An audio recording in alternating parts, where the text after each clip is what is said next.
yang halal yang kemudian mati. Tapi ketika binatang itu mati, itu kan menjadi najis, sepaham saya begitu kan Ustaz ya? Iya betul. Ketika sudah menjadi bangkai itu kan najis. Iya kan? Nah, kemudian ketika tisama itu kan semacam ada proses kimiawi yang merubah zatnya gitu, merubah wujudnya Iya, kan iya. begitu. Memang dalam Dari fikih situ, kita ada. iya, dari situlah kemudian eh, kulit yang sudah diproses tisama tadi katakanlah kemudian menjadi baju kah atau menjadi sepatu kah, Iya, iya. itu menjadi tidak lagi najis kan begitu ya Zat ya. Iya betul betul. Heeh. Apakah itu kemudian bisa dikiaskan kepada binatang yang haram? Kenapa? Karena sama-sama ketika sudah menjadi bangkai itu kan haram dan sama-sama haramnya dan sama-sama najisnya kan begitu. Pertama itu Ustaz. Terus yang kedua, apakah itu kemudian bisa juga dikiaskan kepada katakanlah pupuk organik ya atau yang lainnya, karena pada intinya kan sudah mengalami proses perubahan kimiawi kan begitu. Iya, iya. Artinya apa? Itu sudah kalau di pupuk organik itu sudah bukan lagi kotoran begitu. Nah, kalau misalkan kotoran dari binatang yang halal itu kan masih ada ikhtilaf kan ya, ikhtilaf antara kenajisannya kan begitu ya. Katakanlah ini binatangnya babi gitu, Iya. yang memang haram gitu. Karena kita memahaminya kan itu sudah berubah wujud lah, mengalami proses perubahan kimiawi kan gitu, sudah terjadi perubahan kimiawi kan begitu. Iya, iya. Itu saja Ustaz. Syukron. Kalau boleh saya serahkan Ustadz Jul aja. Saya takut masalah fikih itu kan nanti pendapat saya masih ada pendapat yang lain. Ulama itu begitu. Jadi maaf saja Ustadz ya, saya nggak berani menjawab, takut. Yang jelas itu ya. Assalamualaikum Ustaz, boleh bertanya tentang materi tadi Ustaz? Iya. Ya, daripada kita loncat sana loncat sini, mending kita fokus ke materi tadi. Iya, iya. Izin bertanya Ustaz, sebelumnya Iya. Anas kenal nama antum ini udah lama sebetulnya, udah lama, tapi dari grup sebelah itu yang suka ngomongin suka tazir itu, justru dari situ Anda tahu nama antum benar. Oh, Masya Allah, iya, iya. alhamdulillah bisa langsung ketemu sekarang walaupun lewat TikTok. Pertanyaan Ana ini Ustaz, terkait dengan gibah tadi. Seandainya kita ini kan bisa dibilang setiap kita pernah gibah lah ya. Iya. Mungkin ya bisa dibilang setiap kita pernah gibah. Seandainya kita ada punya teman, saudara yang dulu pernah kita gibah gitu Ustaz. Iya. Jika kita minta maaf gitu, kita kan mungkin khawatir justru membuat hubungan akan semakin jauh ya Ustaz. Seandainya kita doakan kebaikan buat dia, apakah ini bisa menjadi kafarah terhadap dosa gibah kita Ustaz? Demikian. Terima kasih. Iya, iya. Jadi bismillahirrahmanirrahim. Memang masalah ini harus diselesaikan di dunia sebenarnya ya. Kita ghibah kepada saudara kita, kalau nggak diselesaikan jadi nanti amal kita yang baik-baik dikasihkan mereka, nanti istilahnya kita jadi muflis kalau terlalu banyak ghibah. Nah, ya kalau gimana ya, kalau minta maaf terang-terangan itu cari tempat yang pas, insya Allah lebih baik. Tapi kalau minta maaf terus menjadikan lebih marah, tapi kalau mendoakan itu juga sudah seperti orang punya utang ya, yang dibayar, yang mau dibayar itu udah hilang orangnya, macam-macam, itu bisa biasanya ulama mengatakan sudah diamalkan aja, diniatkan untuk membayar utang. Kadang-kadang ini pendapat loh, jangan dibantah loh. Jadi itu begitu. Nah, bagaimana kalau ghibah? Ghibah itu kan sama dengan punya utang, kita menyakiti orang ini nanti itu kalau kita yang tidak minta maaf dibawa ke akhirat nanti mesti akan ketemu, akan sebelum masuk surga kan diproses sehingga mau masuk nggak jadi karena banyak ghibahnya, banyak nyakiti orang. Nah, itu akan terjadi. Jadi lebih baik diselesaikan di dunia dengan jalan bagaimana baiknya. Kalau menurut saya begitu. Cukup? Terus putus ya. Jazakallah khair, Ustaz. Ya, ya. Ini yang saya dengar nggak? Boleh saya bertanya Ustaz? Ya, asal saya bisa Ustaz, jawab ya. Kalau saya nggak bisa jawab ya jangan anu ya. Iya. Iya, siap. Insya Allah saya akan jaga adab-adab dalam bermuzakarah Ustaz ya. Jadi begini Ustaz. Iya, iya. Kemarin itu kan kita sepakat bahwa segala sesuatu yang tidak dilakukan Nabi itu adalah bid'ah gitu ya, itu Ustadz El-Maduri. Iya kullu syai'in ahdasa min ghairi sabiqin misalan. Itu dalam istilah luhotan ya, itu disebut bid'ah. Lah terus kemudian malam tadi itu saya berjumpa dengan Jogi, nama akun dia Jogi. Setelah sholat kita membaca astaghfirullahaladzim alladzi la ilaha illa huwal qayyum wa atubu ilaih.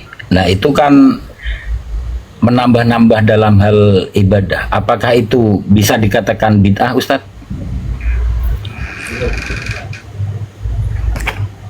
Jadi maaf saja ya, saya bukan nggak bisa jawab, takut itu menyalahi forum ini gitu loh.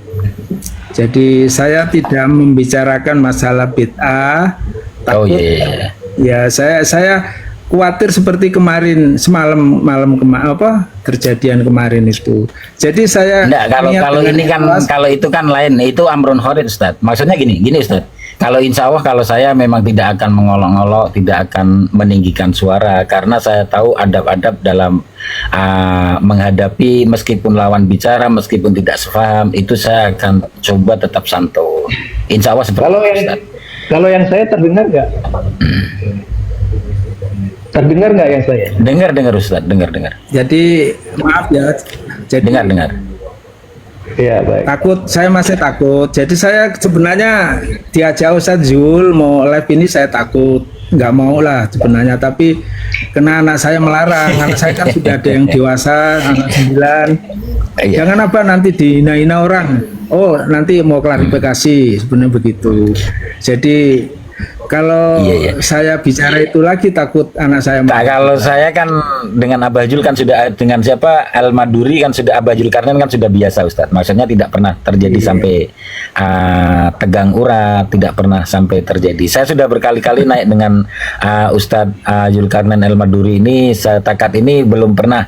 Walaupun beberapa pahaman kami berbeda ya, tapi kami bicarakan dengan seksama gitu. Maksudnya dengan penuh himah lah. Insya Allah tidak Ya, ada nanti kapan-kapan ya nanti saya kalau sudah lega insya Allah akan bicara apa yang dikatakan harus seperti pas apa yang dikatakan, maksudnya itu loh, umpama dalam ibadah mana yang harus pas, mana yang bisa, itu ada kaidahnya. Tapi saya nggak mau menjawab sekarang karena saya diwanti-wanti anak saya nggak boleh live.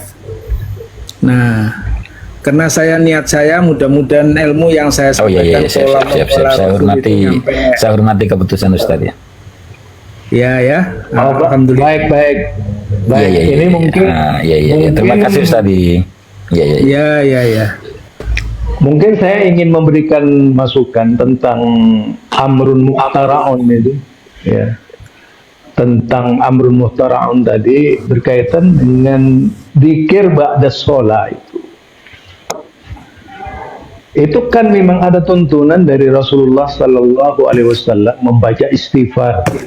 Tapi rangkaiannya yang saya tahu dari hadis Nabi itu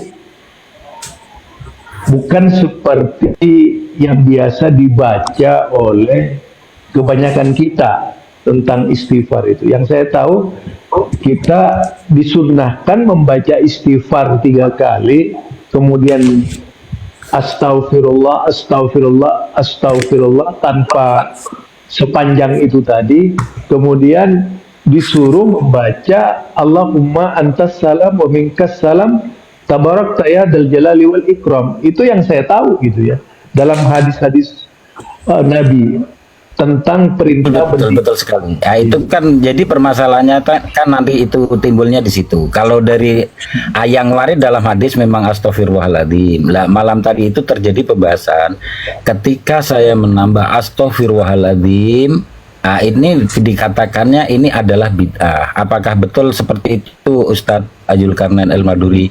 Apalagi kalau kami itu membacanya astaghfirullahaladzim alladzi la ilaha illa huwal hayyul qayyum wa atubu ilaih. Malah lebih panjang lagi, bukan sekedar astaghfirullahaladzim. Lalu ini bagaimana pendapat Ustadz Dzulkarnain gitu? Itu pertanyaan saya gitu. Ya kalau itu disandarkan kepada saya ya, disandarkan kepada saya, Iya. itu tentu sedikit subjektivitas, ada subjektifnya. Nah, kalau kita tinjau dari perspektif fikih, itu memang mengalami banyak perkembangan di kalangan ulama ketika yaitu menyusun istighfar itu.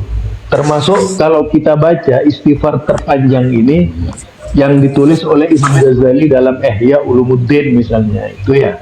Sama dengan Allahumma antas salam wa minkas salam tabarakta ya dzal jalali. Ini yang sahih ya. Allahumma antas salam wa minkas salam tabarakta ya dzal jalali wal ikram, ini yang sahih.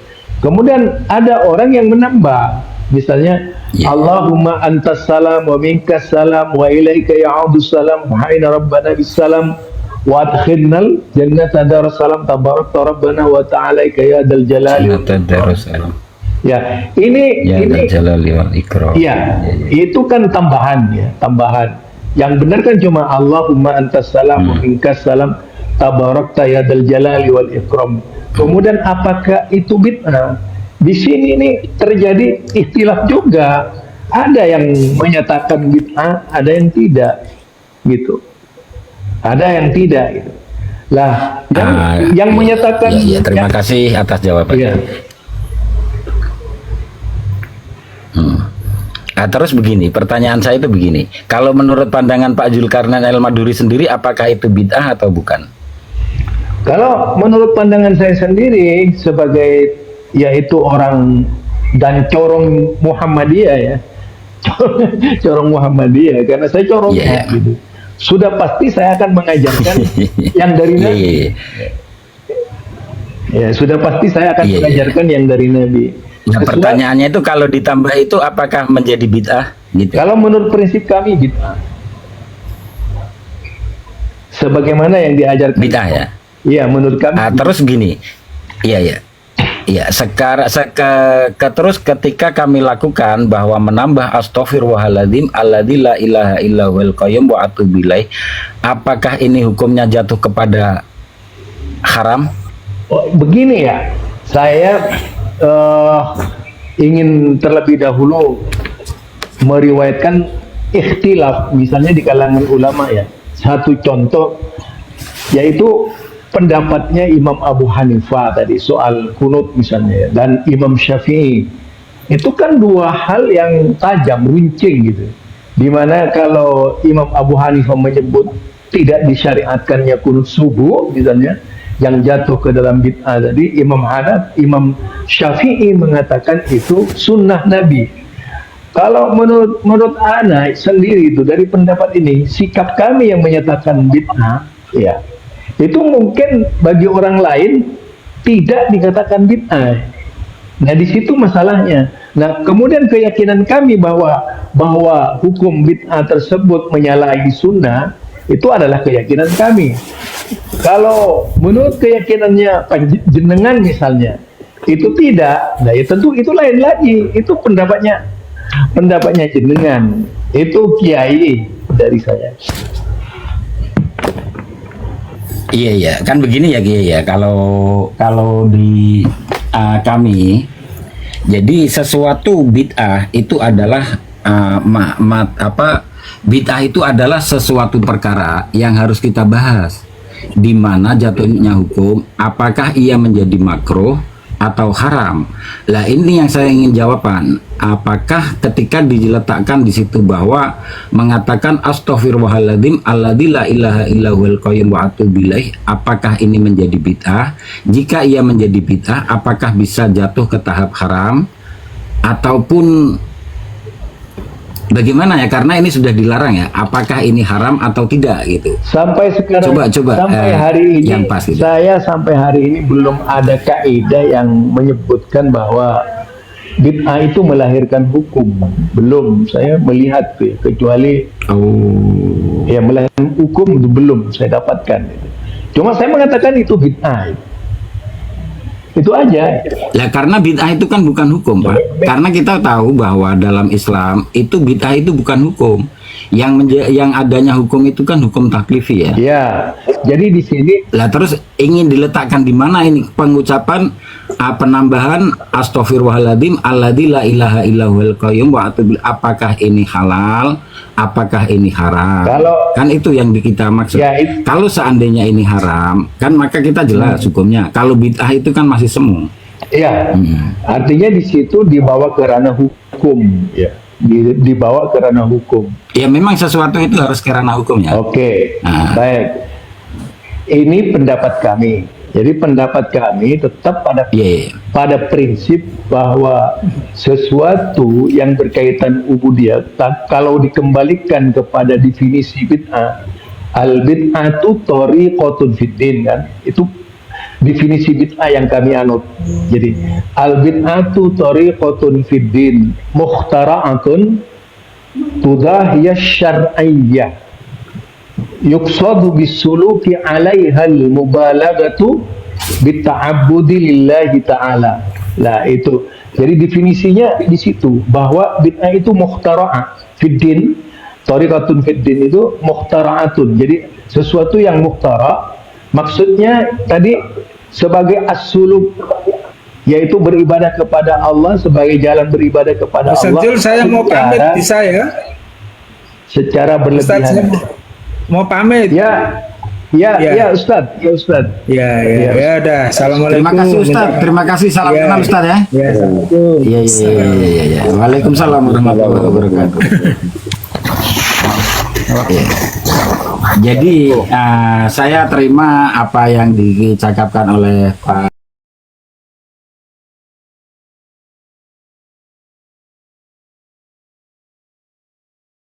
beberapa ayat Al-Quran dan beberapa kalam ulama ya.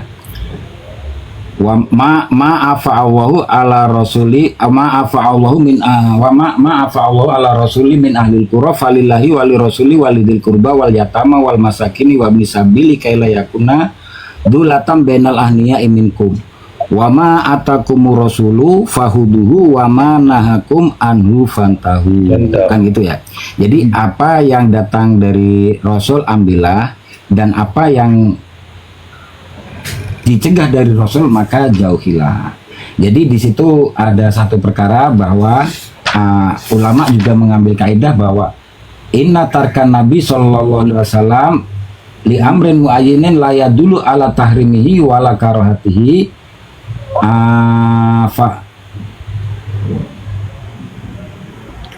falakot tarkan Nabiyu sallallahu alaihi wasallam umuran ajma'il ulamai ala adami haramatiha al karahatiha.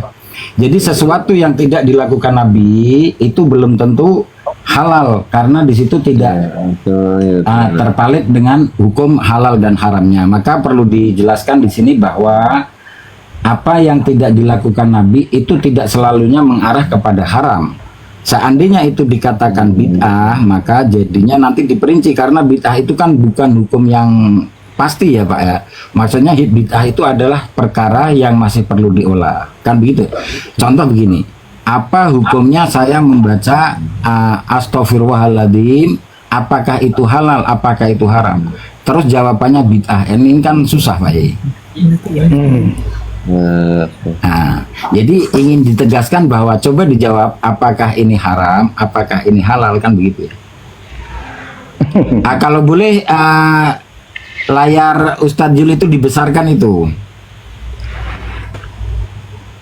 Oh, biar aja deh. Gini aja, Kiai. Biar aja. Iya, siap. Kalau besar sendiri nggak enak Pak Kiai. Iya. Ini sebelumnya saya minta maaf ya kalau misalkan tidak membuat nyaman Kiai ya.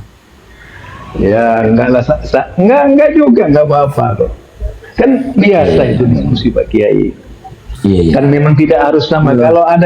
Kalau ada diskusi sama ya bukan diskusi namanya Pak Kiai. Siap. Assalamualaikum. Sebentar Pak Kiai, ada orang masuk Pak Kiai. Ini Pak Kiai. Silakan masuk.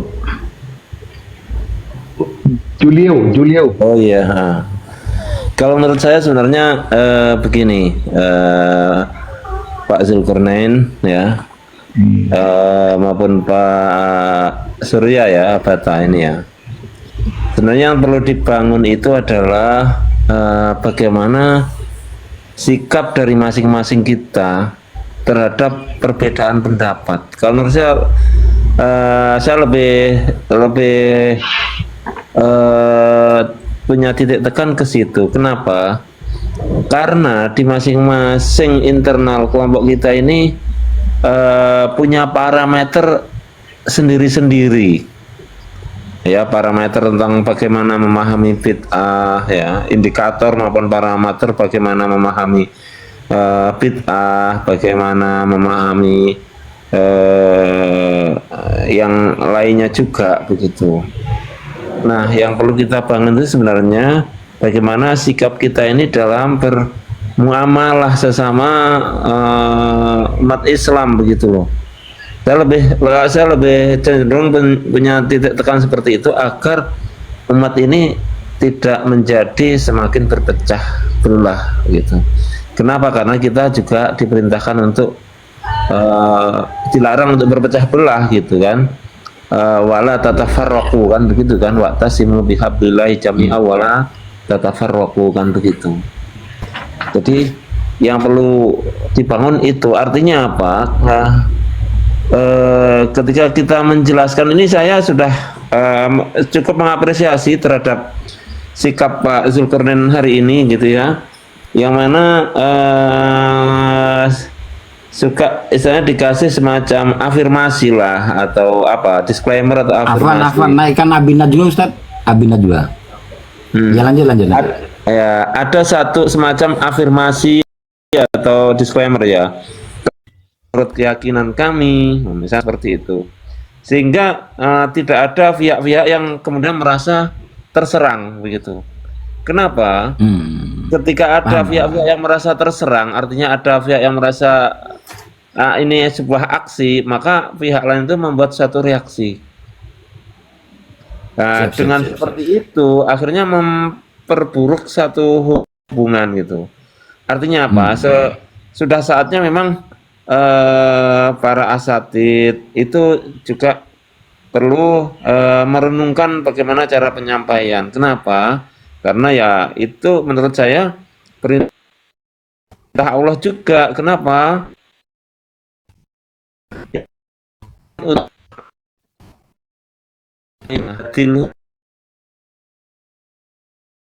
Bilati ihsan kan itu. Iya. Ini ya.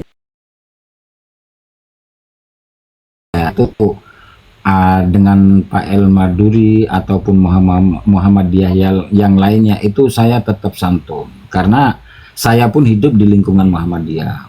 Sekalipun saya tidak hidup di lingkup dia, tapi prinsip saya kan memang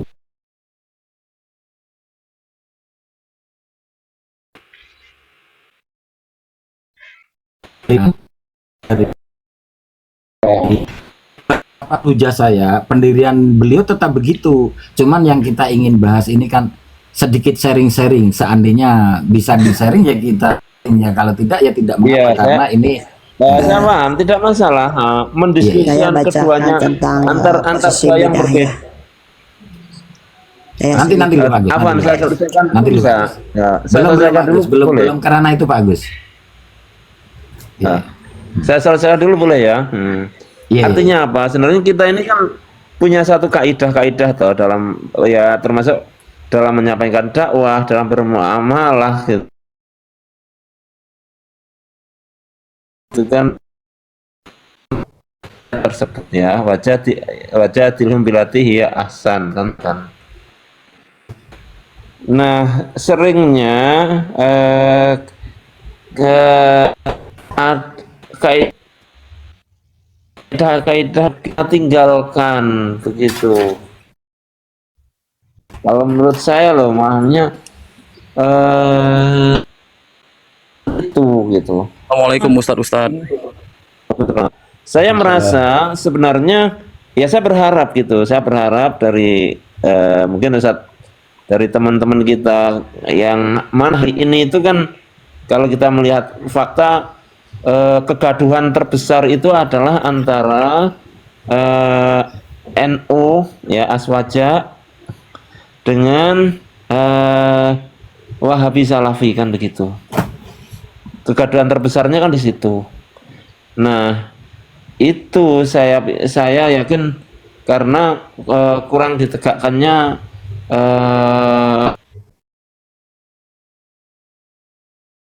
tekannya ayat penerapan dari ayat tersebut. Andaikan itu ditegakkan, saya yakin tidak akan muncul kegaduhan yang sedemikian parah kemudian merenggangkan merenggangkan ukhuwah lah. Kenapa? Ya karena sebenarnya kan innamal mu'minuna ikhwatun gitu.